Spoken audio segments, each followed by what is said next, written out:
3 months earlier. You don't deserve to be my wife. Monica Hale flung the test results into her husband's face. The paper fluttered down onto the cold marble floor.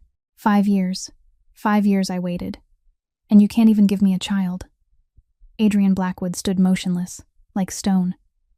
The Mafia boss who made New York shake. But tonight, he was only a man being despised by his own wife. You're everything to me, Monica. I'll find a way. What way? Monica laughed, icy and sharp. You're infertile, Adrian. You're not a man.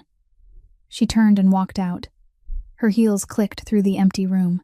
Adrian stood alone in the middle of a mansion worth millions. He had everything. Power, money, an underground empire. But tonight, he had nothing. He didn't know the test results were fake. He didn't know Monica had never saved him. He didn't know that, at that very moment, she was calling her lover in the next room. At the same time, 15 miles from the Blackwood estate, in a damp apartment with no heat, a young woman was kneeling on a floor so cold it bit through her skin. Violet Monroe, 27 years old. She'd just been fired, the 3rd time this month. In front of her lay a hospital bill. $2 million for her mother's cancer surgery. Due in 7 days. Her phone vibrated. A message from the hospital lit the screen. If payment isn't made by Friday, we'll be forced to stop treatment for patient Margaret Monroe. Violet didn't cry. She'd run out of tears a long time ago. She looked down at her own work-hardened hands, the same hands that had once dragged a stranger out of a pool of blood 10 years earlier. Back then she'd been 17, coming home late from work. She'd seen him in the alley with 3 bullet wounds in his body. She'd held him, pressed to stop the bleeding, called for an ambulance. Don't fall asleep, she'd told him that night. Look at me. You're not going to die tonight. When the attackers came back, a bullet grazed her shoulder. She didn't run. She stayed beside him until the ambulance arrived. Then she disappeared. No name, no address, no demands. Now, 10 years later, the scar on her shoulder remained, but her life was in ruins. Violet didn't know the man she saved that night was Adrian Blackwood. She knew even less that another woman had stolen her deed, pretended to be the rescuer, seduced Adrian, became the wife of the richest mafia boss in New York. That woman was Monica, the one who had just called her husband, not a man. But fate doesn't leave any debt unpaid. 1 week later, Violet would walk into the bar where Adrian was drinking himself into oblivion. She would take $2 million to save her mother. Adrian believed he was infertile, so he didn't use any protection. And 2 months after that, she would stand in front of him, carrying the secret of the life growing within her. The child Adrian believed he could never have. The moment he saw the scar on her shoulder, every secret would be dragged into the light. Who was truly his savior? Who had lied to him for 5 years? And who would pay the price for it all? If you want to know what happens next, please press like to support the channel. Share this video with anyone who loves deeply emotional stories. And don't forget to subscribe and turn on notifications so you won't miss the next part.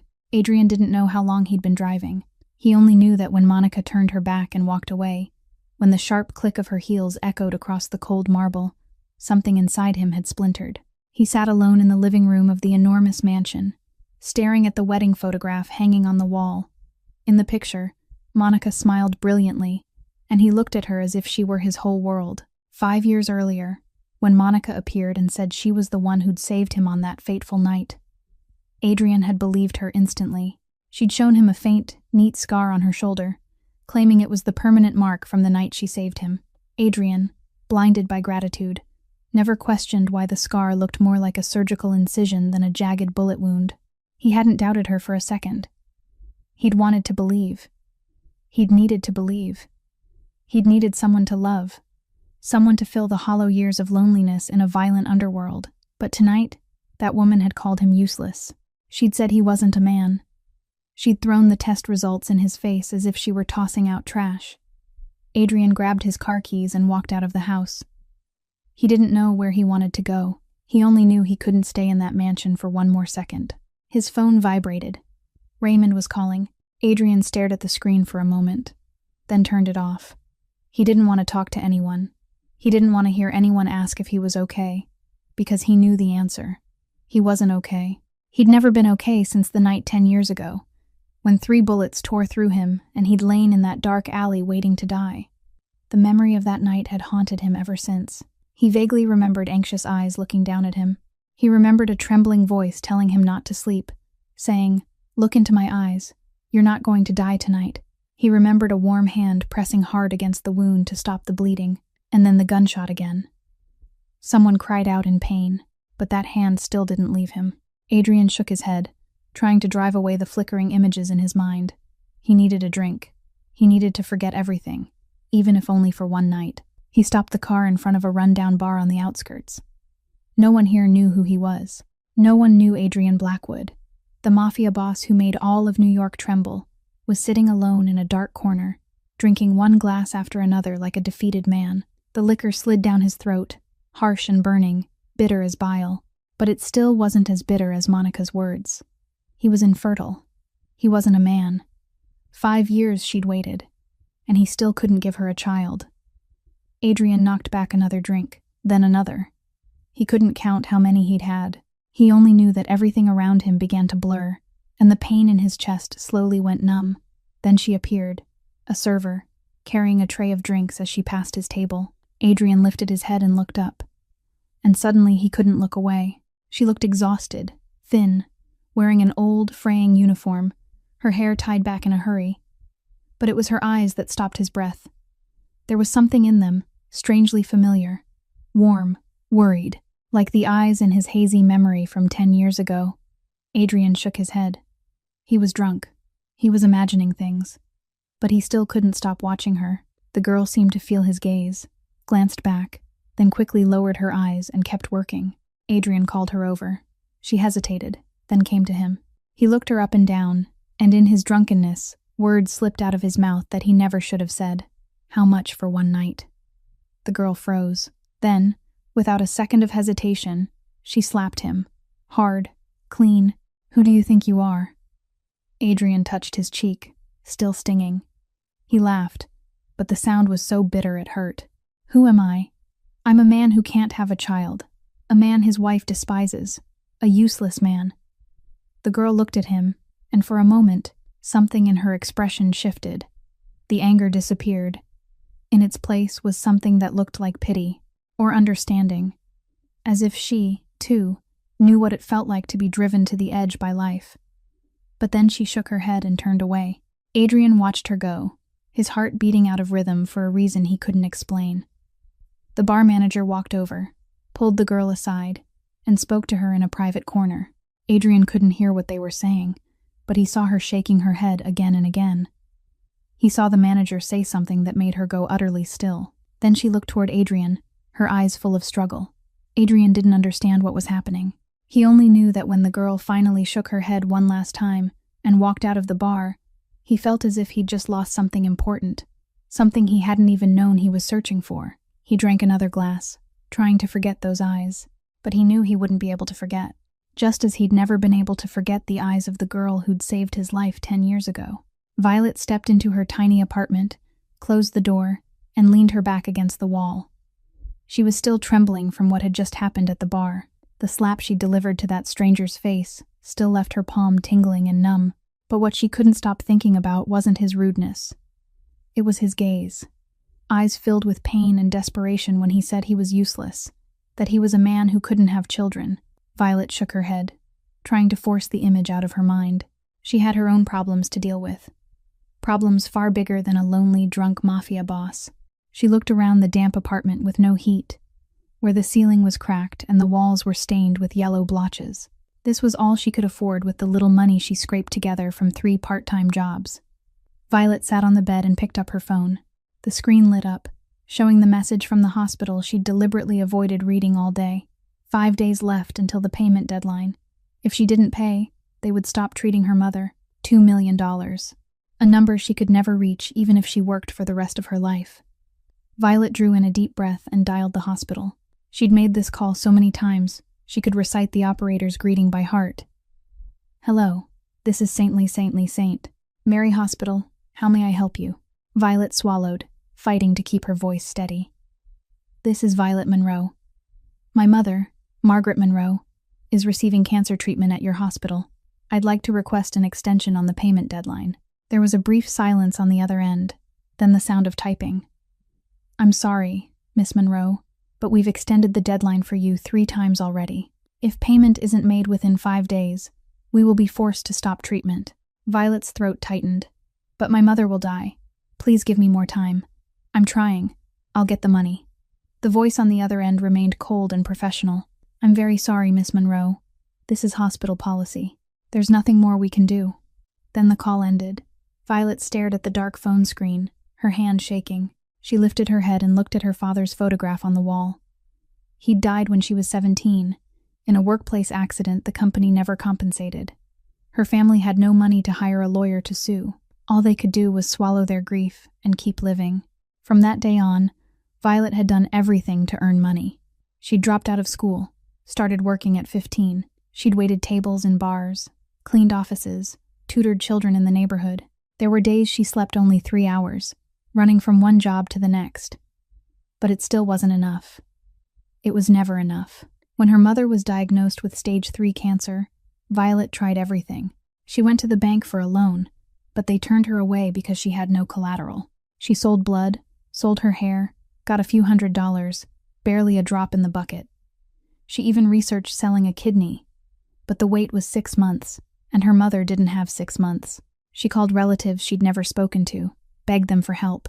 No one could help, or no one wanted to. Violet hugged a pillow and curled up on the bed. She didn't cry. She'd cried herself dry a long time ago. Now there was only emptiness and despair. $2 million, the exact sum the stranger at the bar had offered. It was a soul-crushing price for a single night, yet the only way to keep her mother breathing. She wasn't merchandise. She still had her dignity, but that dignity was now a luxury she could no longer afford. She couldn't sell herself like that. A knock at the door snapped Violet out of her thoughts. She stood and opened it. Tessa was outside, holding a bag of takeout. "I heard what happened at the bar. The manager told me everything. $2 million, Violet. $2 million. Violet sighed and stepped aside to let her friend in. "You're telling me to sell myself." Tessa set the bag on the table and turned to Violet, her expression serious. "I'm telling you to save your mother. Is there any difference?" Violet opened her mouth to argue, but Tessa kept going. "You remember when you were 17, the night you saved that man who'd been shot in the dark alley. You almost died. The bullet grazed your shoulder, but you didn't run. You stayed with a stranger, someone you didn't even know, and you never regretted it." Violet fell silent. She looked down at the faint scar on her shoulder, the scar she'd carried for 10 years.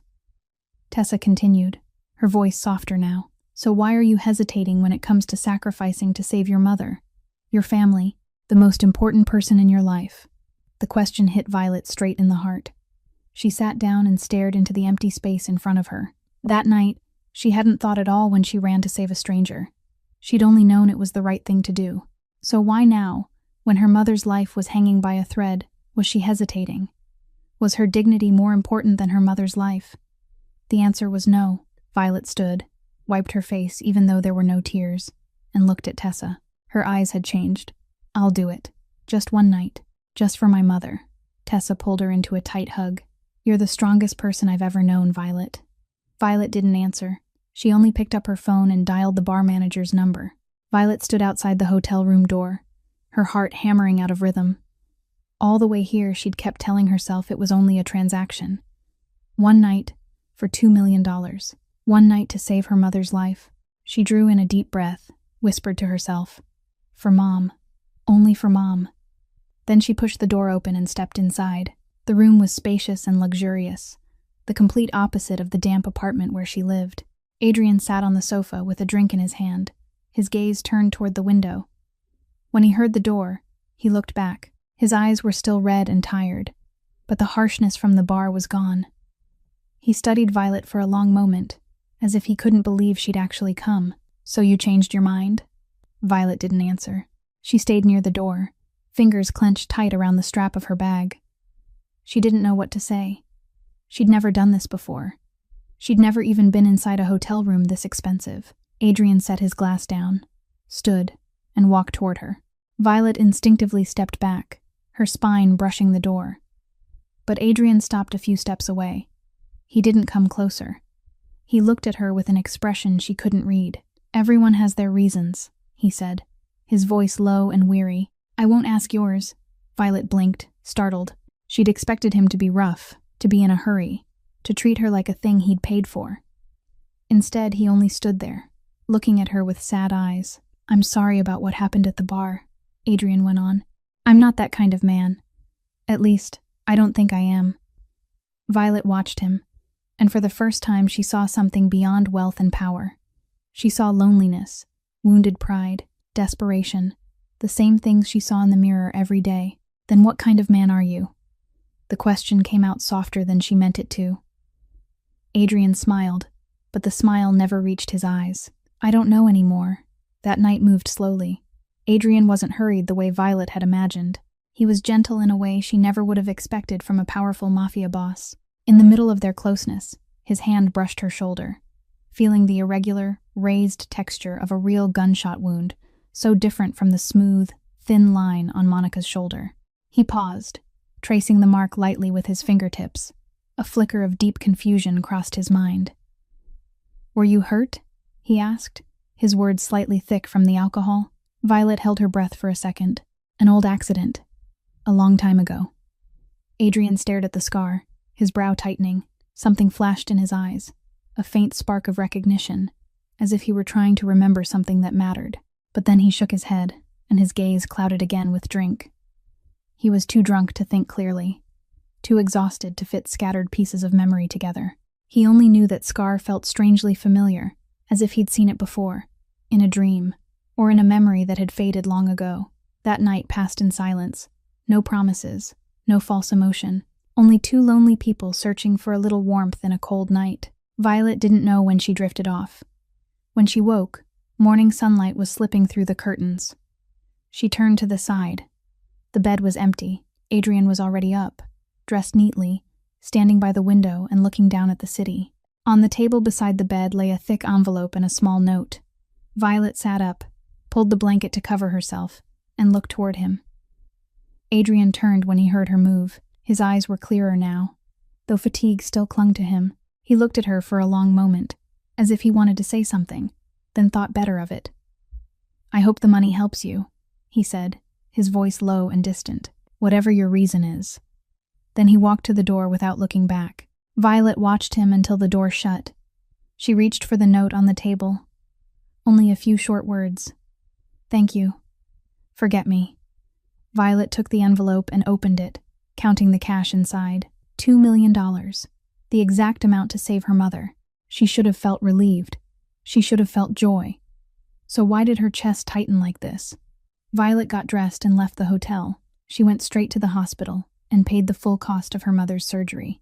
When the cashier stared at her in shock at the enormous amount of cash, Violet only said she'd borrowed it from a friend. No one needed to know the truth. No one needed to know what she'd traded away. When her mother was taken into the operating room, Violet sat in the hallway and looked down at her hands. They were still trembling. She'd done the right thing. She knew she'd done the right thing. So why couldn't she stop thinking about that man's sad eyes? About the way his voice had gone soft and unfocused in the night, when he'd whispered, "Don't go. Don't leave me alone." About the way he'd touched the scar on her shoulder, as if he were trying to remember something important. Violet shook her head. She needed to forget him. Just like he'd written on the note. "Forget me." She would forget. She had to forget. The surgery lasted more than 6 hours. Violet sat in the hallway the entire time, not eating, not drinking, only staring at the operating room doors as if her gaze alone could keep them from swallowing her whole. When the doctor finally came out and said the surgery was a success, that the tumor had been removed completely, Violet cried. For the first time in a long time, she wasn't crying from pain. She was crying from relief. Her mother was going to live. Everything Violet had traded away had been worth it. 2 weeks after the operation, Margaret was able to sit up in her hospital bed. Violet visited every day after work, bringing warm porridge and fresh fruit.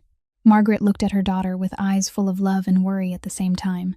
"Where did you get the money, Violet? Don't tell me you borrowed it from loan sharks." Violet smiled and shook her head. "No, Mom. I got a loan through a medical assistance program. It's interest-free and I'll pay it back over many years. Don't worry." Margaret studied her, not entirely convinced. But she didn't press. Maybe she understood there were truths her daughter couldn't speak aloud. And she respected that. "I'll get better as fast as I can," Margaret said, her voice thick with emotion. so I won't be a burden to you anymore. Violet squeezed her mother's hand, fighting tears. You're never a burden. You're everything I have. Life slowly returned to something that looked like normal. Violet kept working 3 jobs, kept living in the damp apartment, kept counting every dollar just to make it through the week. Every single cent from that night went to the hospital. Violet was left with her dignity shattered and her pockets empty. But her mother was alive. She didn't dare waste it. She knew what that money had cost. And yet, no matter how hard she tried, Violet couldn't forget that night. Sometimes, deep in the middle of the night, she would wake and think of Adrian's sad eyes. The night refused to fade into a simple transaction. Instead, it lingered as a soul-deep connection she couldn't rationalize. It was as if Adrian's brokenness had called out to her own, leaving an invisible bond that haunted her far more than the memory of the money ever could. Violet would shake her head and tell herself she had to forget. He was a mafia boss. He had a wife. He belonged to a world that had nothing to do with hers. There was no reason they would ever meet again. 2 months passed. One afternoon, while Violet was cleaning offices at her second job, dizziness hit her without warning. The world spun, and before she could grab onto anything, everything fell into darkness. When she woke up, she was lying in a hospital bed. Tessa sat beside her, her face tight with worry. You scared me to death. You passed out in the middle of the office. Your coworkers had to call an ambulance. Violet tried to sit up, her head still swimming. I'm fine. I must have been working too hard. Tessa didn't say anything, only watched her with a strange look. Then the doctor walked in, a folder of papers in his hand. Miss Monroe, your test results are back. Would you like to hear them privately? Or it's fine if a family member is here. Violet glanced at Tessa, then looked back at the doctor. Go ahead, doctor. The doctor nodded and opened the file. You don't have anything serious. The reason you fainted is low blood pressure and mild anemia. However, in your current condition, that could affect the fetus. You need more rest and better nutrition. Violet went completely still. The fetus. She had to have heard wrong. She had to. I'm sorry. What did you just say? The fetus. The doctor looked surprised. Yes. You're pregnant. About 8 weeks. You didn't know. Violet didn't remember how she left the hospital. She only knew that by the time she sat down on a park bench near her apartment, night had already fallen. Tessa sat beside her in silence. The ultrasound results were in Violet's hands, but she couldn't bring herself to look. 8 weeks. Exactly 2 months ago. That night. There couldn't be anyone else but him. What are you going to do? Tessa finally spoke. Violet shook her head. I don't know. An abortion, Tessa suggested gently. No one would blame you. Violet looked down at the ultrasound, at the faint image of a tiny life forming inside her, and she knew she couldn't do it. No matter how hard things were, she couldn't kill this baby. The baby wasn't guilty. It shouldn't have to pay for an adult's decision. I'm going to keep it, Violet said, her voice trembling but firm. But I need to find its father. He has the right to know. Do you even know who he is? I only know he's rich, and he drove a Rolls-Royce. Then find out, Tessa said. Go back to the bar and ask the manager. She definitely knows who he is. The next day, Violet returned to the bar. The manager looked surprised, then uneasy when Violet asked about Adrian. Don't go looking for him, the manager said, her voice shaking. He's dangerous. I'm pregnant, Violet said plainly. I need to know who he is. The manager exhaled, glanced around as if afraid someone might be listening. Adrian Blackwood, a mafia boss. The whole of New York knows his name. Blackwood Enterprises is the front for his underground empire. Violet felt her blood turn to ice. A mafia boss. She had slept with a mafia boss, and she was carrying his child. There's more, the manager continued, her voice dropping lower. Be careful with his wife, Monica Hale. She's jealous and ruthless. People say she once made a girl disappear just because she looked at her husband for too long. Violet swallowed, her throat dry. He had a wife. She already knew that. But hearing it again still stabbed at her chest. Not because she had feelings for him, but because of the baby inside her. What kind of life would this child have? Would the child ever know who its father was? Violet went home and opened her laptop, searching Adrian Blackwood's name. Hundreds of results appeared. Photos of him beside a beautiful, polished woman, Monica Hale, his wife. They looked like the perfect couple. Power and wealth. Violet looked down at her stomach, where a small life was slowly growing. She didn't need his money. She didn't need a title. But he had the right to know about this baby. No matter what happened, she would never lie to her child about who its father was. Violet shut the laptop and stood. She knew what she had to do. Tomorrow, she would go to Blackwood Enterprises. She would meet Adrian Blackwood, and she would tell him the truth. The Blackwood Enterprises building rose in the heart of Manhattan like a fortress of glass and steel. Violet stood on the sidewalk across the street, tilting her head back to stare up at the towering floors, her heart pounding hard against her ribs. She'd been standing there for nearly 10 minutes, trying to gather enough courage to walk in. In her worn clothes and shoes with the heels rubbed down, she knew how out of place she looked among the people in expensive suits, moving in and out of the building. But she didn't have a choice. She'd come here for a reason, and she wasn't leaving until she finished what she came to do. Violet drew in a deep breath and rested her hand on her stomach, where the baby was growing a little more with each passing day. Then she crossed the street, pushed open the heavy glass doors, and stepped into the main lobby. Inside was even more luxurious than she'd imagined. The marble floor was polished so brightly she could see her own reflection in it. The walls were paneled with expensive wood, crystal chandeliers glittered overhead, and everywhere she looked there were security men in black suits with cold, sharp eyes. Violet felt as if she'd stepped into another world, a world she didn't belong to. But she still walked to the reception desk, where a young woman with her hair swept into a high bun and flawless makeup sat waiting. "I want to see Mr. Adrian Blackwood," Violet said, forcing her voice to stay steady. The receptionist looked up, her eyes scanning Violet from head to toe with open contempt. "Do you have an appointment?" "No, but this is personal. It's important." The receptionist gave a thin smile and turned back to her computer screen. "Mr. Blackwood doesn't see anyone without an appointment. If you'd like, you can leave your information, and we'll contact you." Violet knew it was only a polite way to send her away. She would never get a call. "Please understand, this really is important. I need to see him today." The receptionist sighed and gestured to someone behind Violet. "Please escort her out. There's nothing more we can do." 2 large security guards approached and positioned themselves on either side of Violet. One of them spoke, his voice flat and cold. "You need to leave. Don't make us use force." Panic rose in Violet's chest. She couldn't leave, not when she'd come this far. "I have important information," she said, her voice lifting. "He'll want to hear it. Trust me." The guards didn't answer. One of them grabbed her arm and started pulling her toward the doors. Violet struggled, trying to wrench free. "No, please listen to me. You don't understand." But they didn't stop. They kept dragging her, ignoring the curious looks from the people around them. Desperation flooded her. She'd come this far. She couldn't fail. Not now. And in that desperate moment, she did the only thing she could think of. She shouted, loud and clear, her voice echoing through the lobby. "Tell your boss I'm carrying his child." The entire lobby froze into silence. Footsteps stopped. Conversations died mid-sentence. Everyone turned to stare at Violet. The 2 guards stopped as well, looking at her in shock. Violet stood there, breathing hard, her face burning with humiliation, but her eyes steady. She knew she'd just done something insane, but she had no other choice. A man stepped out of the elevator. He was tall, in his 30s, with neatly cut hair and sharp eyes. He wore a black suit like security, but there was something about him that carried more authority than the others. He walked toward Violet and motioned for the guards to step back. "What did you just say?" His voice was low and serious. Violet met his gaze without blinking. "I said I'm pregnant with Adrian Blackwood's child. I'm not lying."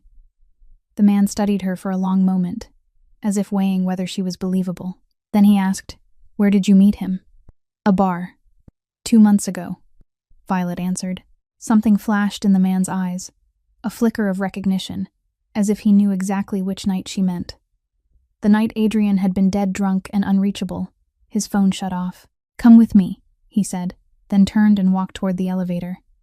Violet hesitated for 1 second, then followed. The elevator carried them to the top floor. The man led Violet down a long hallway lined with expensive paintings, then stopped in front of a large wooden door. He knocked, then opened it.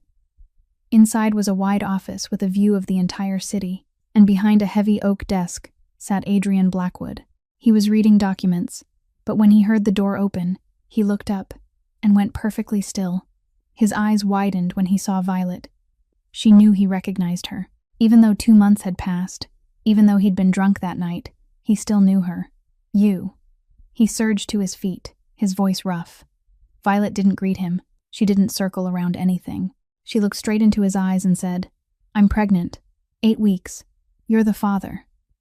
Adrian stared at her as if she'd spoken a language he didn't understand. "Impossible," he said, his voice trembling. "I'm infertile." Violet pulled the ultrasound report from her bag and set it on the desk in front of him. "Then explain the baby inside me." Adrian looked at the paper, then at her, then back at the paper. The color drained from his face. "What do you want?" His tone turned suddenly cold. "Money." Violet felt anger flare in her chest. "If I wanted money, I wouldn't be here. You already paid me $2 million. I don't need more. I came because you have the right to know. Whether you want to acknowledge the baby or not is your decision. But I won't kill this child, and I won't lie to my child about who its father is." Adrian fell silent, as if he didn't know what to say. Violet turned her back, ready to leave. "I've said what I came to say. Goodbye, Mr. Blackwood." "Wait," Adrian called after her. Violet stopped but didn't turn around. "A paternity test," Adrian said, his voice more serious now. "Right now, if you're telling the truth, I'll take responsibility." Violet turned back and looked at him for a long moment. Then she nodded. "I'm not afraid of the truth." The man who had brought her in, the one Violet now learned was named Raymond, stepped out to arrange it. Adrian and Violet stood in the office without speaking, but Violet could see his hands shaking, and she knew that no matter what the result was, neither of their lives would ever be the same again. The lab was in the basement of the Blackwood Enterprises building. Raymond led them down there in silence. Adrian sat on one side, Violet on the other, neither of them looking at the other. Adrian's private doctor drew blood from both of them and said the results would be ready within a few hours, thanks to the most advanced laboratory money could buy. Then they waited. Violet sat quietly with her hand resting on her stomach, her gaze fixed on nothing at all. She wasn't worried. She knew the truth. All she had to do was wait for that truth to be proven. But Adrian was different. He sat there with his leg bouncing nonstop, his hands gripping the arms of the chair so tightly his knuckles went white. Every so often he glanced at Violet, as if searching her face for something, a sign of deception, a clue that she was lying. But he found nothing. Only calm and steadiness in her eyes. Eyes he couldn't stop feeling were familiar. "Why did you agree that night?" Adrian's voice broke the silence without warning. Violet didn't look at him. "You don't need to know." "I want to know," he said, his tone firmer now. Violet was quiet for a long time. Then she exhaled, as if weighing whether she should say it at all. Finally, she answered, her voice soft and far away. "My mother has cancer. She needed $2 million for surgery. I tried everything. Bank loans, selling blood, selling my hair. I even looked into selling a kidney. Nothing worked. That night was my last option." Adrian went still. He hadn't expected that answer.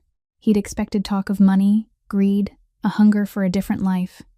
But she spoke about her mother, about sacrifice, about trading everything to save someone she loved, just like the girl in his memory from 10 years ago, the girl who'd risked her life to save a stranger. Adrian wanted to say something, but he couldn't find any words that fit, so he stayed silent, and that silence felt heavier than anything he could have said. The door opened.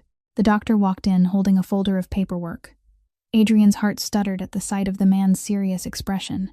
"The results are in," the doctor said, setting the folder on the table. He opened it and read aloud. "The probability of paternity is 99.99%. Mr. Blackwood, you are the father of the child." Adrian's world collapsed. He heard the words, but his mind refused to accept them. "Impossible," he whispered, his voice shaking. "I'm infertile. Monica told me I was infertile. We had tests. The results said I couldn't have children." The doctor looked confused.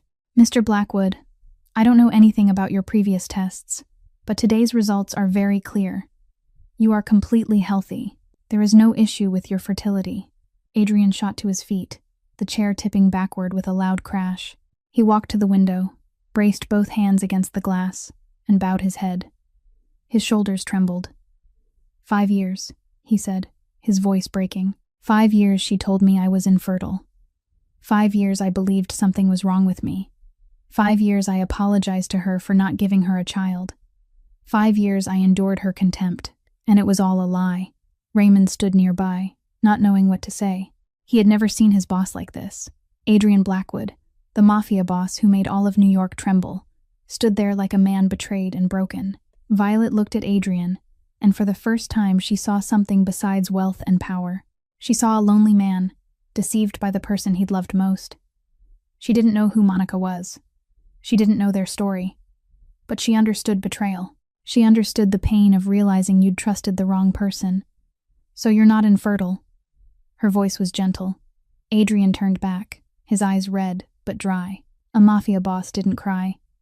Not even when his heart was in pieces. "Looks like I'm not," he said, bitter. "Then why did your wife lie to you?" Violet asked. Adrian didn't answer. He didn't know. Or more truthfully, he was afraid to know. Because if Monica had lied about this, how many other things had she lied about? The question planted itself in his mind like a seed, and he knew it would keep growing until he dug up the truth. Violet stood and pulled her coat tighter around herself. "I don't know what's between you and your wife," she said calmly. "And I don't want to. I came here for one reason, so you'd know about this baby. Now you do." Adrian stared at her, not understanding. "You're not asking for anything. Money. A position." Violet shook her head. "I don't need your money. You already paid me enough. And I don't need a title. I only want this baby to be born and grow up healthy. If you want to be part of its life, that's your choice. If you don't, I'll raise the baby myself. Either way, I won't lie to my child about who its father is." She turned and walked toward the door. Adrian watched her, stunned by her blunt honesty and her pride. In his world, everyone wanted something from him. Money, power, status. But this girl demanded nothing. She had come only to tell him the truth. And now, she was ready to leave. "Wait," Adrian called. "Where will you be?" Violet stopped but didn't turn around. "My apartment. If you need the address, Raymond can find it." Adrian was silent for a moment, then said, "I'll have someone take you home, and I'll contact you again." Violet nodded and walked out. When the door closed, Adrian turned to Raymond, his eyes cold as ice. "Investigate Monica. Everything. From the day she came into my life until now. I want to know it all." Raymond looked shocked. "Boss, she's your wife." Adrian stared at him, his voice stripped of emotion. "I said investigate. Do it." Raymond nodded and left. Adrian stood alone in the office, holding the paternity results in his hand. He was the father. He wasn't infertile. Monica had lied, and he was going to find out why. Monica was lying on a massage bed in the most luxurious spa in Manhattan when her phone vibrated. She frowned, ready to ignore it. But then she saw the sender's name. It was one of the people she'd planted inside Adrian's company, a receptionist she paid generously to report everything happening around her husband. Monica opened the message, and the blood in her veins turned to ice. A girl came to see the boss. She said she was pregnant with his child. They did a paternity test. Positive. Monica nearly dropped her phone. She read the message again, then again, as if her eyes had to be wrong. Impossible. Adrian was infertile. She'd forged the test results 5 years ago to make sure of that. No one could be pregnant with his child, unless the forged test results had been exposed. Monica sat up at once, ignoring the spa employee's confusion. She gripped her phone and dialed a familiar number. Brendan Cole, her lover, the man she'd been secretly seeing for 3 years, answered on the second ring. "We have a problem," Monica said, her voice tight. "Some girl showed up saying she's carrying Adrian's baby. The paternity test came back positive." There was a moment of silence, then Brendan spoke. "That's impossible. Adrian's infertile." Monica bit her lip, forcing down panic. "That's the problem. The test results I forged have been overturned. Adrian knows he isn't infertile. He's going to start suspecting." Brendan was quiet again for a beat. "Then we have to move fast. If Adrian has a child, he'll be stronger. Our plan will get harder." Monica nodded, even though Brendan couldn't see her. "I know what I have to do." Monica ended the call and immediately called someone else. This was a man she'd used many times before, an expert in photoshopping and forged records. He could turn anyone into a criminal with a few clicks. "I need a file," Monica said, her voice cold. On a girl named Violet Monroe. Make it look like she's a professional con artist. The kind who targets rich men. What do you need? Photos of her with different wealthy men. Blackmail texts. A criminal record. The more detailed, the better. How long? Right now. I'll pay double. 2 hours later, Monica held a thick folder on Violet Monroe. Photos of Violet in intimate situations with different men. Messages Violet had supposedly sent to victims, demanding money. A record showing prior fraud convictions. All of it was fake. But it looked real. Real enough to make Adrian doubt. Monica got back to the mansion after dark. She found Adrian sitting alone in the living room, staring at nothing. He didn't look at her when she walked in. "You're home," Monica said in the sweet voice she used every day. "I'll make your favorite dinner." Adrian didn't answer. He only said one short sentence. "Sit down. We need to talk." Monica felt her heart tighten, but she kept her face calm. She sat across from him, her eyes filled with the innocence she'd perfected over 5 years. "What do you want to talk about?" Adrian looked at her, his eyes cold. "I heard a woman came to my company today." Monica tried to look surprised. "What woman?" Adrian didn't answer directly. "You lied to me about the test results." Monica went still. This was the moment she'd prepared for. She had to act perfectly. "What are you talking about?" she asked, her voice trembling. "I don't understand." "DNA doesn't lie. Monica, especially when the test is conducted in my own private facility under my personal supervision. The results are ironclad. I am not infertile, and I never was. Now, tell me why you've spent 5 years feeding me a lie." Monica knew this was when she had to move. She began to cry, the tears she'd trained herself to summon whenever she wanted. "You believe some strange girl over your own wife," she sobbed. 5 years I've been by your side. 5 years I've loved you, and you believe her after a few hours." Adrian watched her, something wavering in his eyes. 5 years was a long time. Monica was his wife, the woman he believed had saved his life 10 years ago. He didn't want to believe she'd lied. Monica saw that hesitation, and she knew it was her opening. "Do you even know who she is?" Monica asked, wiping her tears. "I investigated." Monica pulled out the forged folder and placed it on the table in front of Adrian. "Her name is Violet Monroe, a professional con artist. She's done this to other wealthy men. She finds rich men, sleeps with them, then fakes a paternity test to blackmail them." Adrian took the folder and flipped through it page by page. Pictures of Violet with different men. Blackmail messages. A criminal record. His face drained as he stared at the supposed evidence. "Are you sure?" he asked, his voice no longer as solid as before. Monica nodded, tears still falling. "How could I be wrong? I love you. I don't want you to be fooled. She's a professional predator, Adrian. She knows who you are. She knows you're rich. She planned everything from the beginning." Adrian set the folder down and stared out the window. He didn't know who to believe. Monica was his wife, the woman who'd been beside him for 5 years. But what about Violet? That girl had demanded nothing. She'd said she didn't need money, didn't need a title. She only wanted him to know about the baby. That didn't sound like a con artist. But what about the photos? The blackmail messages? Adrian felt as if his head might split open. He looked at Monica, then at the folder, then back at Monica. Violet was poor. Monica was rich. Violet had appeared out of nowhere. Monica had been there for 5 years. Who was telling the truth? Who was lying? He didn't know anymore. "Bring her here," Adrian said at last. "I want to confront her. I want to look her in the eyes while she explains this." Monica lowered her head to hide a victorious smile. "All right, I'll call her."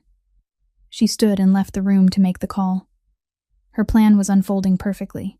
She would expose Violet as a liar in front of Adrian. She would make him hate that girl. And she would hold on to her place beside the most powerful Mafia boss in New York, no matter what she had to do. Violet got the call while she was sitting in her tiny apartment, staring out the window. The voice on the other end was cold and brief. "Mr. Blackwood wants to see you. Right now." At his mansion. Violet didn't ask why.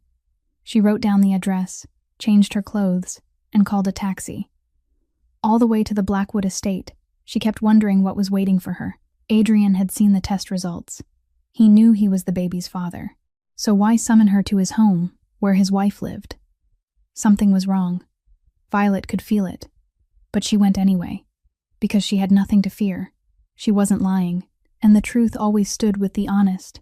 The Blackwood mansion was larger than anything Violet had ever seen. A towering iron gate, a stone drive leading to a grand white building with rows of marble columns, trees trimmed into perfect shapes, a fountain glittering under the lights. Violet stepped out of the taxi and felt small and misplaced in all that luxury. This was Adrian's world, Monica's world. A world Violet didn't belong to. But she lifted her chin and walked in. A servant led her through long corridors lined with paintings and expensive antiques, then stopped at the door of a vast sitting room. Adrian stood by the window, his back to her. And on the sofa, with open hostility in her eyes, sat Monica. Violet looked at the two of them and understood at once. This wasn't a meeting to talk. This was a trial, and she was the defendant. Adrian turned when he heard her steps. He looked at Violet, his eyes cold and distant, not a trace of warmth left from the last time she'd seen him. He picked up a folder from the table and threw it toward her. "Explain." Violet bent down, picked it up, opened it, and went still. Photos of her with strange men, in intimate poses she had never been in. Blackmail messages she had never sent. A criminal record she had never had. All of it fake. All of it lies. "Are you still going to deny it?" Monica said, her voice triumphant. "Evidence is right there. You're a professional con artist. How many rich men have you pulled this on?" Violet didn't answer. She didn't look at Monica. She simply turned the pages, calm, studying each photo with careful attention.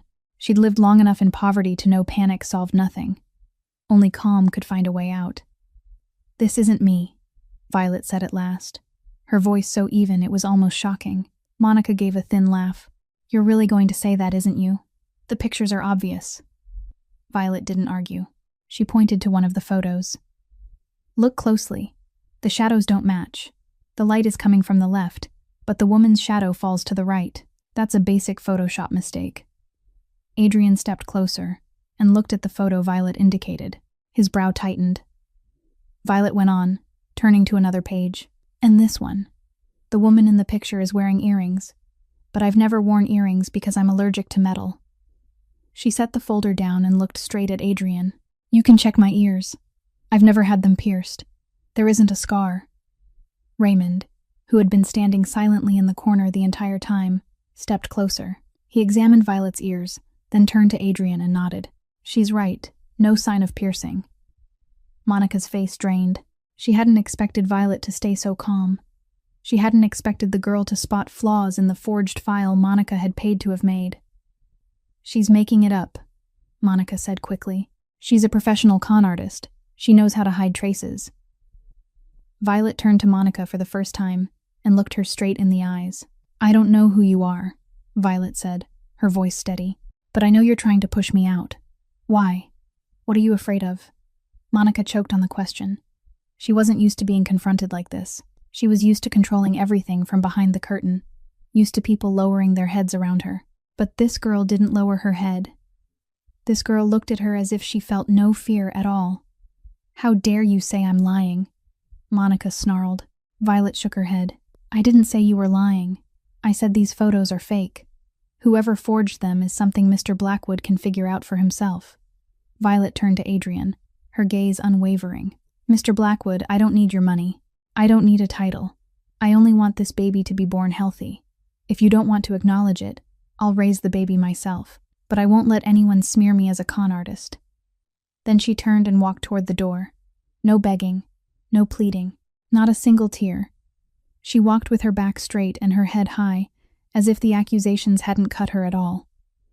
Adrian watched her go, his heart beating out of rhythm. He'd seen countless people stand in front of him and beg, plead, cry, but he'd never seen anyone as calm as Violet. Never seen anyone with her pride. She didn't fight to prove herself innocent. She simply pointed to the truth and let him decide. Then she left, as if the outcome didn't matter to her, as if she was used to no one believing her. When the door closed behind Violet, Adrian turned to Monica. She was trying to look calm, but he could see her hands shaking. He looked at his wife, the woman he'd loved for 5 years, and for the first time he saw a stranger. "You don't believe me," Monica said, her voice wounded. Adrian didn't answer her. He turned to Raymond. Investigate them both. Violet Monroe and Monica. I want everything on both of them. Don't miss a single detail." Monica went rigid. "You're investigating me." Her voice trembled. "I'm your wife." Adrian looked at her, his eyes cold as ice. "I'll believe the one who's telling the truth, whoever that is." Monica felt the blood rush backward in her body. She knew she was in danger. She had to move. She had to talk to Brendan. Right now. Raymond worked without stopping for 3 days. He pulled every resource he had, every connection, every channel of information, to investigate both Violet Monroe and Monica Hale. The results on Violet came first, and they were the complete opposite of what was in the forged file Monica had produced.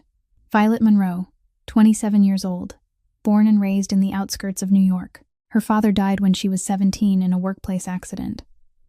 After that, she dropped out of school and went to work to support her sick mother. She'd done every job she could find, from waiting tables to cleaning offices to tutoring neighborhood children. No criminal record, no history of fraud, no sign she'd ever been involved with any wealthy man before Adrian.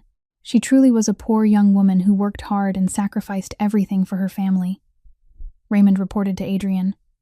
"She's not suspicious, boss. If anything, she's a good person. Those photos in that file are completely fabricated.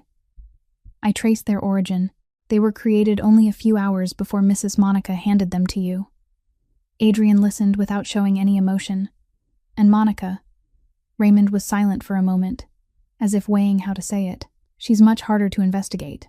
She covered her tracks carefully. "But I found some important information." Adrian nodded for him to continue. "Before she met you, Mrs. Monica was a nurse at St. Mary Hospital." Adrian's brow tightened. St. Mary, the same hospital he'd been taken to 10 years ago, after being shot in a dark alley. The same place he'd met Monica for the first time, when she claimed she was the one who had saved him. Raymond continued. "I got old records and security camera footage from the night you were shot." Adrian felt his heart speed up. "What does the video show?" Raymond set a laptop on the table and opened a grainy black and white clip. Not high quality, but clear enough to make out what was happening. "This is the ER camera," Raymond said.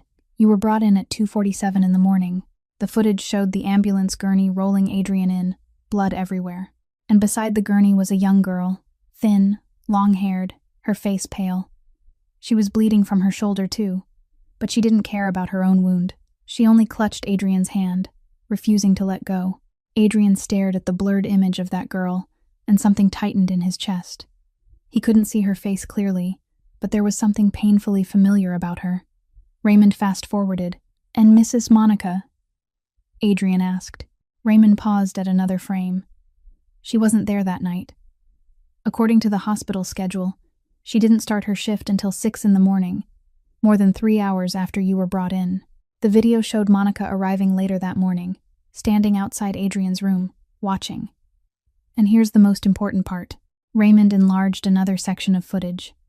"She stood outside your door and listened when you told the doctor about the girl who saved your life. You spoke about worried eyes, a trembling voice, a warm hand pressed to your wound, and Mrs. Monica heard it all." Adrian felt his blood boil. She overheard his story. Then she took it and wore it like a mask. She'd pretended to be his rescuer. She'd lied to him for 10 years. Raymond set a hospital file on the table. "There's more, boss. The records clearly state the patient was brought in by a young girl, approximately 16 to 18 years old. The girl had a minor shoulder injury from a grazing bullet wound. The girl refused treatment and left before staff could record her information." Adrian read those lines, his hands trembling. A jagged shoulder wound. Not the perfectly straight surgical mark Monica had used to deceive him. The truth was written in the uneven edges of Violet's skin, just like the scar he'd seen on Violet. Adrian stood so fast the chair scraped. He didn't say a word. He grabbed his car keys and walked straight out. Raymond called after him. "Boss, where are you going?" Adrian didn't answer. He drove through the city to the safe apartment he'd had Violet brought to protect her from any danger. When he walked in, Violet was sitting on the sofa reading, looking fragile but protective as she rested a hand over the life they had created. She looked up when the door opened, surprise flickering in her eyes when she saw Adrian. He stood there, staring at her, his heart out of control. He'd seen her before, more than once, but this was the first time he truly looked at her, truly saw her. Those eyes, the eyes he'd been searching for 10 years. Adrian sat across from Violet and was silent for a long time. Then he spoke, his voice rough. "The scar on your shoulder. How did you get hurt?" Violet looked at him, confused about why he was asking again. "I already told you. An old accident." Adrian shook his head. "Please tell me in detail. I need to know." Violet was quiet for a moment, as if deciding whether to say it. Then she exhaled, her gaze drifting into the distance, as if reaching back for an old memory. 10 years ago. I was 17. I was walking home late from work and passed an alley near my place. I heard someone groaning. I followed the sound and found a man lying on the ground, blood everywhere. He'd been shot 3 times. I didn't know who he was. I only knew he was going to die if no one helped him. Adrian listened, every word like a needle driven into his heart. Violet continued. "I called an ambulance, and I stayed with him. I pressed my hand to his wound to stop the bleeding. He kept trying to close his eyes. I was afraid if he fell asleep, he'd never wake up again. So I told him not to sleep. Look into my eyes." Adrian felt tears rise. "What did you say to him?" he asked, his voice shaking. Violet looked at him, her eyes blurring as she fell deeper into the memory. "I said, 'Don't fall asleep. Look into my eyes. You're not going to die tonight.'" Then the attackers came back. They saw me beside him. One of them fired at me. The bullet grazed my shoulder, but I didn't run. I stayed until the ambulance arrived. Then I left. I didn't want to be involved. I was just a scared kid. Adrian couldn't hold it in anymore. Tears slid down his face as he gripped Violet's hand. "It was you," he choked out. "All these years, I looked for you. I wanted to thank you, but I could never find you, and the one who saved me was you all along." Violet froze. "You're the man from that night." Adrian nodded, unable to say more. He'd loved the wrong person for 5 years. He'd trusted the wrong person for 10. And his real savior, the one who'd risked her life to save him when she was only 17, was the same woman now carrying his child. "You saved me twice," Adrian said, his voice trembling. "The first time in that dark alley, the second time by giving me this child." Violet looked at him, not knowing what to say. She'd never imagined the man she saved 10 years ago was Adrian Blackwood, never imagined fate could be so cruel and so strange. Adrian held her hand tighter, as if afraid she would disappear if he let go. And he knew he had to face Monica. He had to end all of these lies. Adrian drove back to the mansion with a weight crushing his chest. In his mind, every piece was sliding into place, locking together into a complete picture of betrayal. Monica hadn't only stolen the identity of his savior. She'd lied about him being infertile. She'd created a forged file to frame Violet. And according to Raymond's latest report, she was also sleeping with Brendan Cole, a rival Mafia boss, while planning to overthrow Adrian and seize the Blackwood Empire for herself. 5 years of marriage, 5 years of him loving her, 5 years of trusting her, all of it built on lies. Rage boiled in his ribs, hot and violent, but he forced it down. He couldn't let emotion rule him. He needed calm. He needed to face Monica with the cold precision of a Mafia boss, not the pain of a betrayed husband. When Adrian stepped inside, Monica was in the living room, flipping through a fashion magazine. She looked up at the sound of his footsteps and offered him the same sweet smile she wore every day. "You're home. I've been waiting. I made your favorite." Adrian didn't answer. He just stood there, looking at her with eyes like ice. Monica sensed something was wrong. Her smile faded, little by little. "What's wrong? Did something happen?" Adrian walked closer and sat in the chair across from her. He set a folder on the table, the evidence Raymond had gathered. "Do you know Brendan Cole?" Monica froze. Her face went pale for a heartbeat, then she forced herself back into composure. "Brendan Cole, your rival.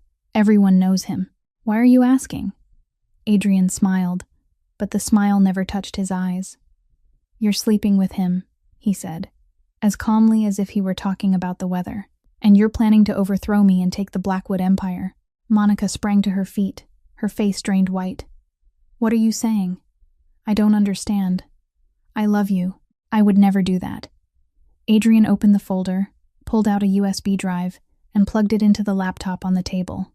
He opened a video file, and Monica's voice filled the room. It was a call between her and Brendan, hacked and recorded by Raymond.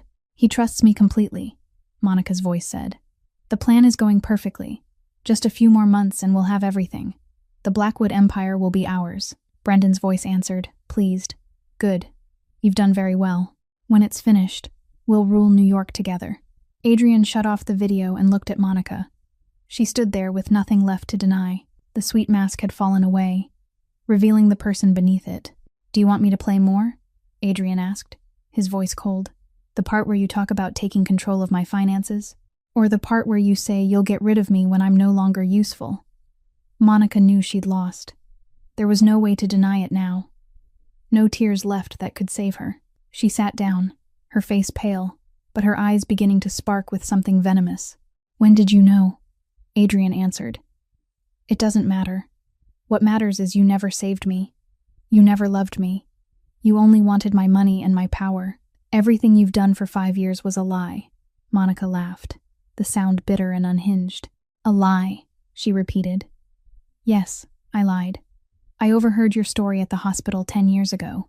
I knew you were looking for the girl who saved your life. I knew you would love that girl with your whole heart, so I became her.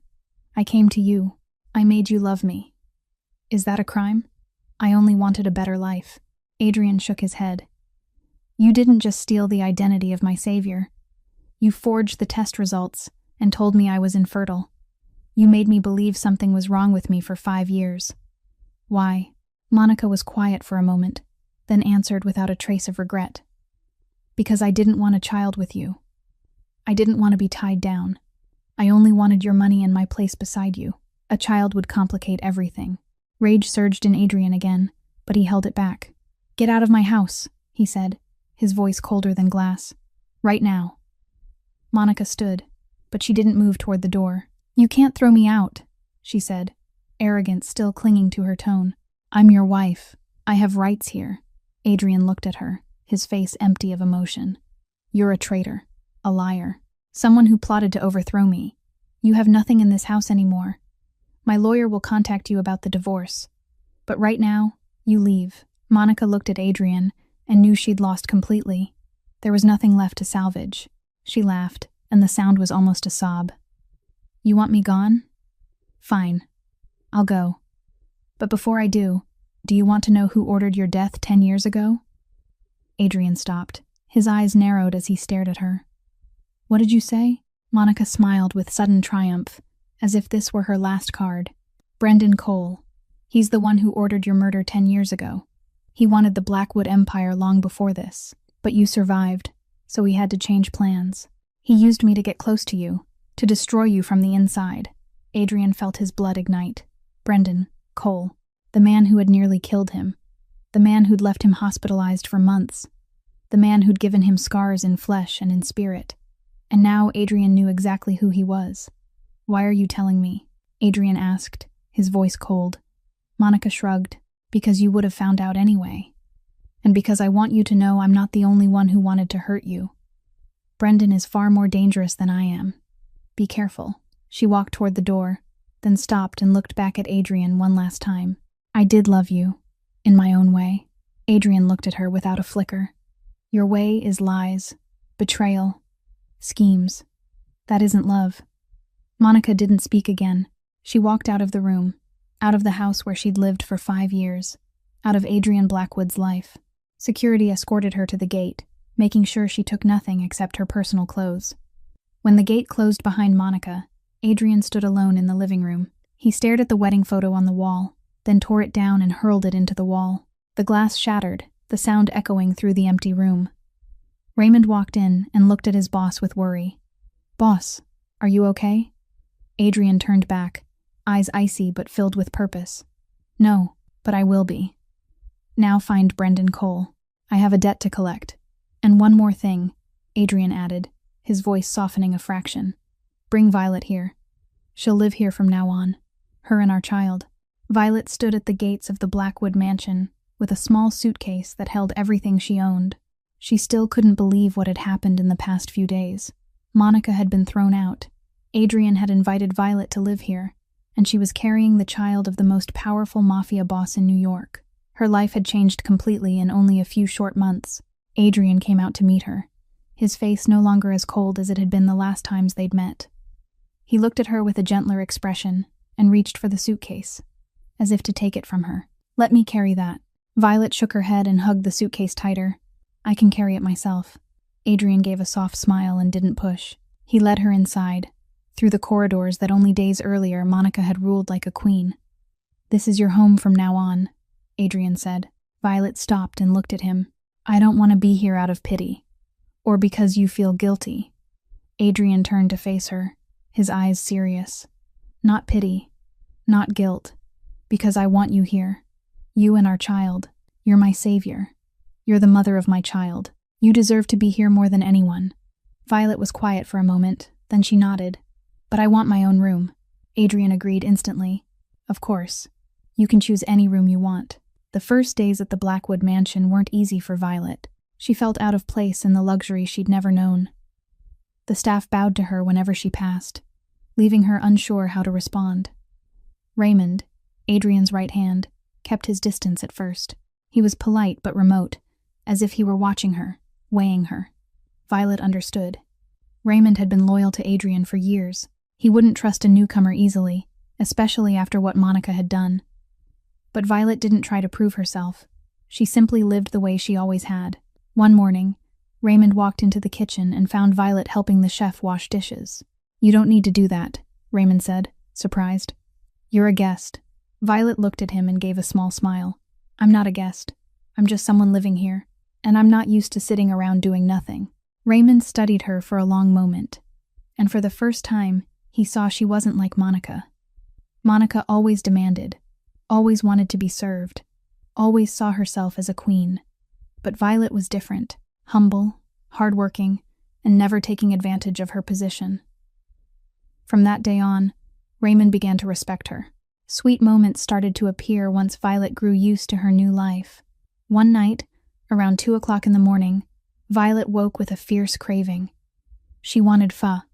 Nothing else, just Vietnamese pho. She tried to ignore it, not wanting to bother anyone. But in the end, she slipped downstairs into the kitchen, hoping to find something to eat. She didn't expect to find Adrian there too, drinking coffee and reading documents. "What are you doing in the kitchen at this hour?" Adrian asked, startled. Violet's face warmed with embarrassment. "I'm craving pho, but it's fine. I'll find something else." Adrian looked at her, then laughed. It was the first time Violet had seen him truly laugh, not the bitter or strained smile she'd seen before. "Pho. At 2 o'clock in the morning." Violet lifted a shoulder. "The baby wants it, not me." Adrian stood, grabbed his car keys. "I know a pho place that's open 24 hours. Let's go." Violet stared at him, shocked. "Are you joking? A Mafia boss going out for pho at 2 in the morning?" Adrian smiled. "Don't tell anyone." They drove out into the dark, sat in a small pho shop in the Vietnamese neighborhood.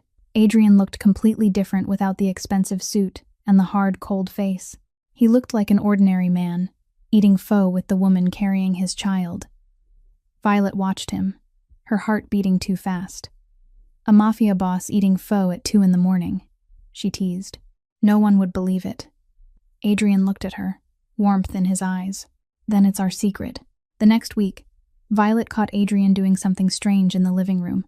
He was sitting on the floor, a doll in front of him and a pile of diapers beside it. "What are you doing?" Violet asked, fighting a smile. Adrian looked up, his face flushed. "I'm practicing changing diapers. I want to know how before the baby gets here." Violet couldn't hold it in. She burst into laughter. "You can run an entire empire, but you can't change a baby's diaper." Adrian laughed too, embarrassed. "This is a completely different skill. I've never had to do it before."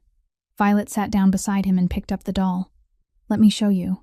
They sat there on the floor, learning how to change a diaper on a doll. Raymond stood outside the door watching, struggling not to laugh. He'd never seen his boss like this. Adrian Blackwood, the Mafia boss who made all of New York tremble, wrestling with a disposable diaper. But Adrian looked happy. Happier than he'd ever looked. Every night, Adrian sat beside Violet and talked to her belly. "Hi, little one. It's Dad. Today I wrapped up a big deal. Don't worry, it was legal. I'm trying to become a better man for you and your mom." Violet watched him, her chest swelling with feeling. "You talk to it like it understands." Adrian smiled. "My child is smart. It understands." Suddenly, the baby kicked. Adrian froze, his hand still resting on Violet's stomach. "It kicked," he whispered, eyes wide. "It just kicked." Violet laughed through rising tears. "It's saying it hears you." Adrian smiled like a child, his eyes bright. In that moment, he knew he'd fallen in love with her. Not because she'd saved his life 10 years ago. Not because she was carrying his child, but because of who she was. One night, Violet had a nightmare. She cried in her sleep, sweat soaking her skin. Adrian heard the sound from the room next door and rushed in. He pulled her into his arms and soothed her gently. "I'm here. It's okay." Violet woke trembling in his embrace. Adrian held her tighter. "I'm sorry about that night. I was drunk. I was lonely. I didn't know who you were." Violet shook her head. "I don't regret it. If it hadn't happened, my mother would be dead, and I wouldn't have this baby." Adrian looked at her, love filling his eyes. "I love you, Violet." Violet stared, not believing she'd heard him right. "What? I love you," Adrian repeated, his voice steady. "Not because you're pregnant. Not because you saved me 10 years ago, but because of who you are. You're strong, honest, unbreakable. You never beg or demand. You face everything with a courage I've never seen," Violet cried. But these were happy tears. "I'm scared," she whispered. "I'm scared of your world. I'm scared one day you'll be shot again like 10 years ago. I'm scared of losing you." Adrian held her tighter. "I'll change. For you. For our child. I've already started changing." He pulled a ring from his pocket. It was simple, not too extravagant, but beautiful in its own way. "Marry me." Violet looked at the ring, then at him. "Are you sure?" "I'm just a poor girl." Adrian shook his head. "You saved my life. You're the mother of my child. You're the woman I love. I don't need anything else." Violet nodded, tears streaming down her face. "Yes, I accept." Adrian slid the ring onto her finger and kissed her gently. They sat there in the dark, holding each other, not knowing a storm was already on its way. Monica sat in the shabby apartment she'd rented after being thrown out of the Blackwood mansion, her eyes burning with hatred as she stared at her phone. Photos of Adrian and Violet were splashed across society news sites. Blackwood Mafia boss engaged to mysterious young woman. The diamond ring glittering on Violet's finger in the picture felt like a direct insult, a laugh in Monica's face. 5 years building everything.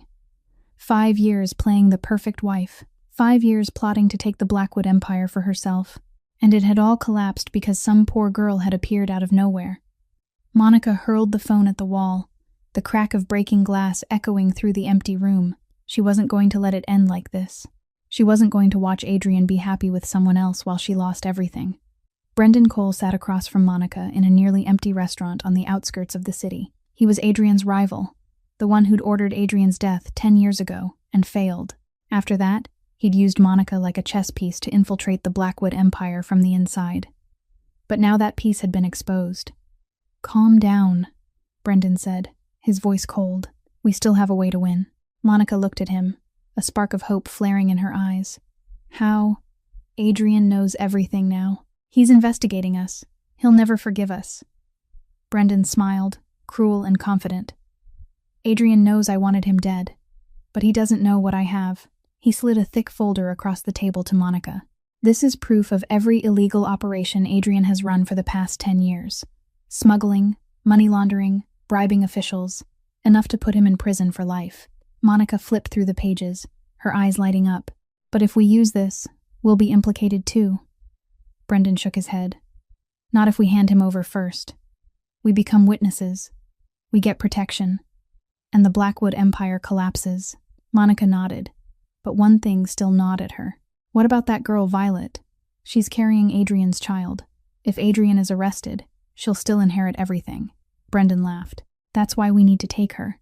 Use her as a hostage. Force Adrian to surrender. And after that, we deal with both of them." Monica smiled, the smile sharp and poisonous. "I like this plan." A week later, Violet went to her routine prenatal appointment. Monica, stripped of her wealth but still wielding a lethal piece of blackmail against a mole in Adrian's inner circle, forced the man to betray his boss one last time by tracking Violet's exact route to the private hospital. She sat in the car, one hand resting on her rounder belly, a smile she couldn't erase. The doctor had said the baby was developing beautifully. Only 3 months left before she would meet her child. She could hardly wait to see the baby's face, to find out whether the child looked like her or like Adrian. The car was traveling down a quiet road leading back to the mansion when it suddenly stopped. Violet looked out the window and saw a truck blocking the road. "What's going on?" she asked the driver. But before he could answer, the car door flew open. A group of men dressed in black rushed in, dragged the driver out, and beat him unconscious. Violet screamed and fought. She kicked, scratched, bit, throwing every ounce of strength she had into trying to get away. But there were too many of them. They restrained her, covered her mouth, and injected something into her arm. The world around Violet began to blur. The last thing she thought of before darkness took her was Adrian and the baby inside her. Violet woke up in an abandoned warehouse. The stink of damp and dust hit her nose. Her hands were tied behind her back with rope, but not too tight. She struggled to sit up, her head still swimming from the drug. She looked around, forcing herself to understand where she was. The warehouse was huge, filled with old wooden crates and broken junk. Weak light slipped through gaps in the roof. There was a small window in a far corner, and a single door she guessed was the only way out. Outside the door, she heard the voices of at least 2 people. Finally awake, a familiar voice said. Monica walked into the warehouse, her heels clicking across the concrete. She wore an expensive dress, as if she were headed to a party instead of a filthy place like this. Behind her was Brendan, a middle-aged man with a hard face and ruthless eyes. Violet looked at Monica without fear. She knew fear wouldn't help. She'd lived her whole life in poverty and struggle. She'd faced death at 17, when she saved a stranger in a dark alley. She wasn't someone who broke easily. "Are you insane?" Violet said, her voice calm. "Adrian won't forgive you." Monica stepped closer, then suddenly slapped Violet, hard enough to snap Violet's head to the side. "Don't say his name to me," Monica snarled, her face twisted with rage. "He's mine. 5 years. 5 years I built everything. I was so close to having it all. And you destroyed everything in a few months." Violet looked at Monica without tears, without pleading. "You never had him. You only had your own lies. He never loved you. He loved the person you pretended to be." Monica raised her hand to slap her again, but Brendan stopped her. "Keep her alive. We need her as a hostage." Monica stormed out. Brendan followed, leaving Violet alone in the darkness. When the footsteps faded, Violet began to move. She remembered what her father had taught her when she was little. "Daughter, in any situation, look around. There's always a way out." Violet scanned the warehouse again, more carefully this time. The rope wasn't too tight. If she rubbed it against the edge of the old wooden table nearby, she could loosen it. The small window in the far corner might be big enough to squeeze through if she tried. On the floor were shards of broken glass from an old bottle that could cut the rope if she needed it. The guards outside sounded like only 2 men, talking loudly, not paying attention. Violet started inching toward the table. Slow, patient, silent. She pressed the rope against the sharp wood edge and felt it begin to loosen, strand by strand. It took nearly 2 hours, but at last she freed her hands. She cradled her belly and whispered to the baby inside her, "My love, I'll protect you. I promise. We're getting out of here." Violet looked toward the window, planning. She wasn't going to sit and wait for someone to rescue her. She was going to rescue herself. Violet waited until the guards' voices drifted farther away. She knew they were in the next room, probably drinking or playing cards to kill time. This was her only chance. She crawled toward the small window in the far corner, moving as quietly as she could. Her pregnant belly made every movement harder, but she didn't stop. She couldn't stop. When she reached the window, she realized it was jammed. She tried to push, but it wouldn't budge. Violet looked around and spotted a shard of broken glass on the floor. She picked it up and used it to tap lightly at the window frame, trying to loosen the hinges that had rusted shut. The sound was small, but in the silence of the warehouse it felt like thunder. Violet held her breath and listened. No footsteps, no shouting. She kept going. Finally, the window popped open with a creak. Violet squeezed through, her belly scraping the narrow frame. It hurt. It hurt badly. But she clenched her teeth and forced herself through. The moment she got outside, a shout exploded from inside. "The girl is escaping." Violet didn't look back. She ran. She ran into the woods surrounding the warehouse, ran through the dark on bare feet, because her shoes had disappeared somewhere along the way. Branches clawed at her face, her arms, her legs. Gravel stabbed into her soles. Her belly burned with pain with every step, but she didn't stop. She heard footsteps pounding behind her, heard shouting and curses. They were coming. Violet pushed deeper into the trees, trying to disappear into shadow. Suddenly, her foot slipped on a pile of wet leaves and she fell down a slope. She tumbled, twisting to shield her belly with both arms. When she finally stopped, pain flooded her whole body. She lay there for a moment, gasping, forcing herself to figure out if she was badly hurt. The baby kicked, a strong kick, as if telling her it was still all right. Violet cried, but she didn't have time to cry for long. She pushed herself up and kept moving. She found a hollow beneath a large tree, big enough to hide inside. She crawled in, curled up tight, both arms wrapped around her belly. "Be still, my love," she whispered. "Mom will protect you, I promise." Outside, footsteps crunched, and flashlight beams swept through the dark. They were still looking for her. Violet held her breath and prayed. At the same time, Adrian was losing his mind. He called Violet dozens of times with no answer. He called the driver, and there was no signal there either. Raymond rushed in with a grave face. "Boss, the driver was found unconscious on the roadside. The car was abandoned. Violet is missing." Raymond had already contacted Tessa, but she was just as frantic, having heard nothing from Violet since she left for the clinic. No one in her circle knew where she had been taken. Adrian felt his blood turn to ice, then rage erupted like a volcano. "Find her," he roared. "Whatever it takes. Mobilize everyone. I want to know where she is right now." Raymond nodded and moved instantly. He activated Adrian's entire network, contacted every source, pulled footage from every security camera in the area. "Who did this?" Adrian asked, his voice like ice, full of killing intent.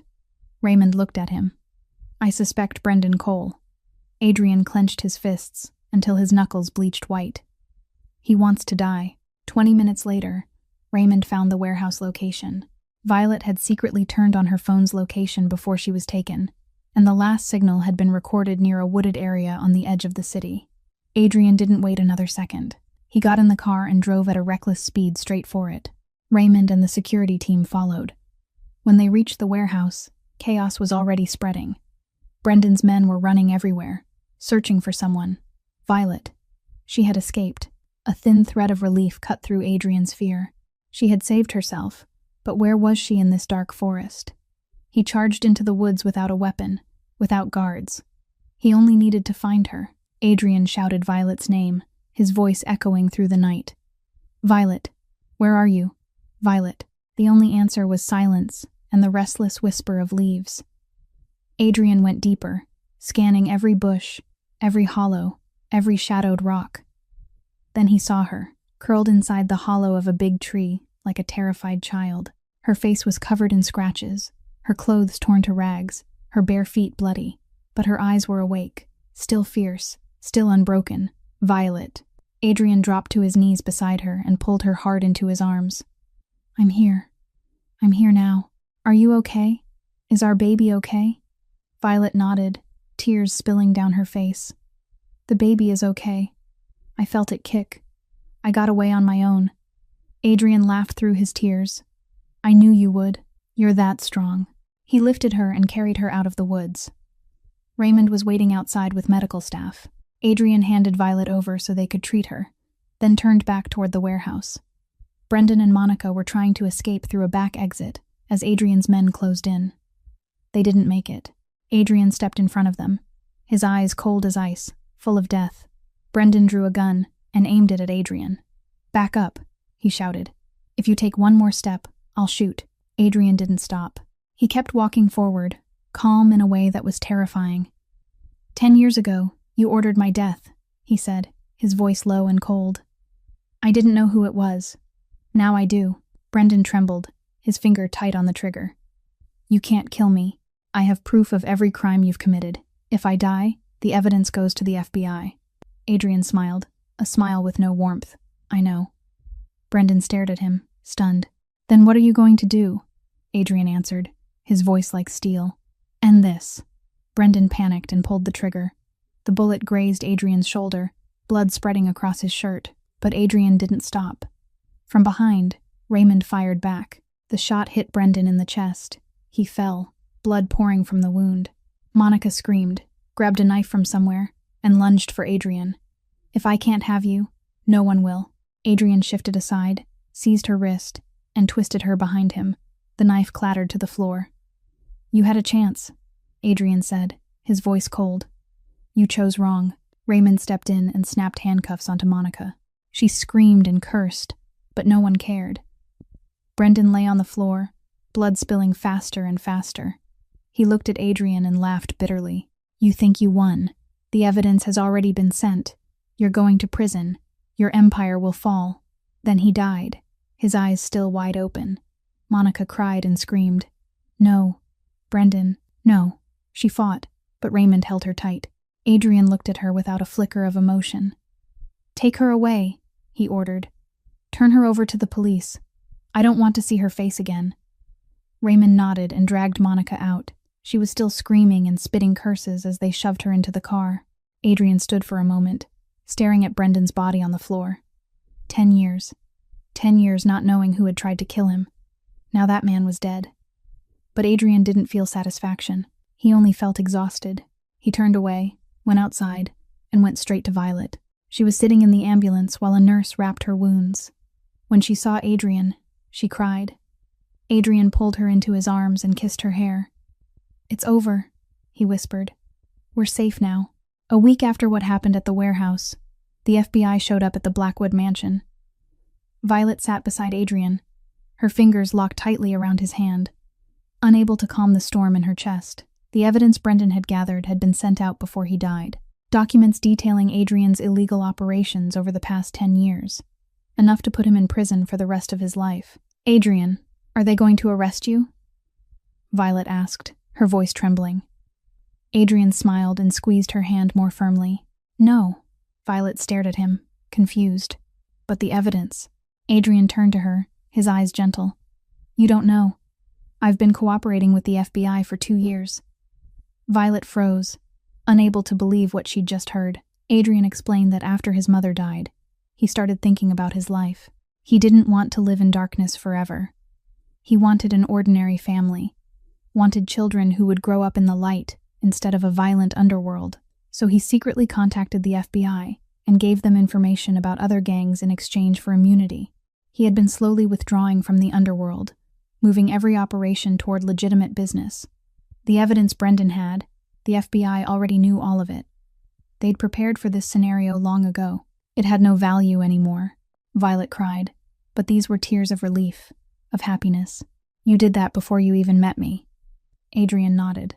I did it because I wanted to change. But you gave me a reason to change faster. You and our child. Monica's trial took place a month later. She was charged as an accomplice to kidnapping, conspiracy to commit murder, marriage fraud, and more. Violet didn't attend. She didn't want to look at the woman who had nearly stolen her life and her child's life. But Adrian did. He sat in the front row and watched Monica brought into the courtroom in a prison uniform. She wasn't the beautiful, polished woman she had once been. Her hair was a mess, her face hollow, her eyes red from crying. When the judge sentenced her to 15 years in prison, Monica looked at Adrian one last time. Will you visit me? Adrian answered without emotion. No, Monica sobbed. I really loved you, in the end. Adrian looked at her and shook his head. Too late. Monica was led away, and Adrian knew it was the last time he would ever see her. The chapter of Monica Heir in his life was closed, and he had no intention of opening it again. 3 months later, Adrian and Violet got married. Not a lavish wedding with hundreds of guests, the kind people would expect from a wealthy mafia boss, but a simple, intimate ceremony in the mansion garden. Only the closest people were there. Margaret, Violet's mother, walked her down the aisle. Having fully regained her strength and vitality through months of dedicated recovery, she stood tall and proud, a living miracle witnessing the happiness she once feared she'd never see. Tears of joy fell as she watched her daughter in a pure white wedding dress. Raymond stood beside Adrian as best man, and even his usual hard expression softened into a rare smile. Tessa, Violet's best friend, was the maid of honor, crying without stopping because she was so happy for Violet. Adrian stood at the end of the aisle, watching Violet approach, with her belly already very large, and he felt like the luckiest man alive. Adrian's vows carried through the quiet afternoon. Violet, 10 years ago you saved my life in a dark alley. You didn't know who I was. You asked for nothing. You simply saved a stranger. Today I stand here not to repay a debt, but to tell you that you saved me again. Not from a bullet, but from loneliness, from emptiness, from a life without meaning. I promise I'll spend the rest of my life becoming worthy of you, protecting you, loving you and our child. Violet wept as she spoke her own vows. Adrian, I don't need you to repay me. I didn't save you because I wanted anything back. I saved you because it was the right thing to do. But today I choose to stand beside you. Not because you're rich, not because you're powerful, but because you're the man who talks to my belly every night, the man who drove me out for pho at 2 a.m, the man who cried when our baby kicked for the first time. I love you, Adrian. I'll always love you. 6 months after the wedding, Violet gave birth to a son. She gripped Adrian's hand in the delivery room, screaming through the pain but refusing to give up. When the baby's first cry rang out, they both cried too. Adrian held his son and stared at the tiny red face, tears pouring down without stopping. Hi, my son. It's Dad. You're so beautiful. Violet smiled weakly, sweat soaked and exhausted, but overflowing with happiness. He looks like you. Adrian shook his head. I hope he has his mother's heart. They named their son Asher Franklin Blackwood. Franklin was the name of Adrian's father, who had died when Adrian was young. Margaret stood nearby, crying with joy as she looked at her grandson. Raymond waited outside the door, his hard face softening when he heard the baby's cry. A year after everything, Adrian stood by the window holding Asher, watching the sunset sink into the horizon. Violet came to stand beside him and rested her head on his shoulder. Sometimes I still can't believe my life, she whispered. Adrian smiled and kissed her hair. Believe it. You deserve all of it. Violet shook her head. We deserve it. Adrian nodded, kissing her forehead, and then leaning down to kiss Asher. We've earned this peace, he whispered. All of us. Life is never fair, but sometimes it repays the people who refuse to give up. Violet saved a stranger without expecting anything in return. 10 years later, that stranger became her husband, the father of her child, and the love of her life. Monica stole someone else's truth, lied and betrayed, and in the end lost everything. Brendan tried to destroy Adrian, and in the end destroyed himself. This story reminds us that kindness is never forgotten, and karma may be slow, but it never loses its way. Never underestimate a good heart, and never believe you can escape the consequences of lies. In the end, true love always finds its way home. Thank you for following this story all the way to the final moment. If this story touched your heart, please hit the like button to support our channel. Share this video with friends who love emotional, heartfelt stories. And don't forget to subscribe and turn on notifications so you won't miss our daily stories. How did this story make you feel? Have you ever faced anything similar in your own life? Share your thoughts in the comments below. We truly want to hear what's in the deepest part of your heart. Wishing everyone watching this video good health, a joyful life, and peace each day. Goodbye, and see you again in the next video.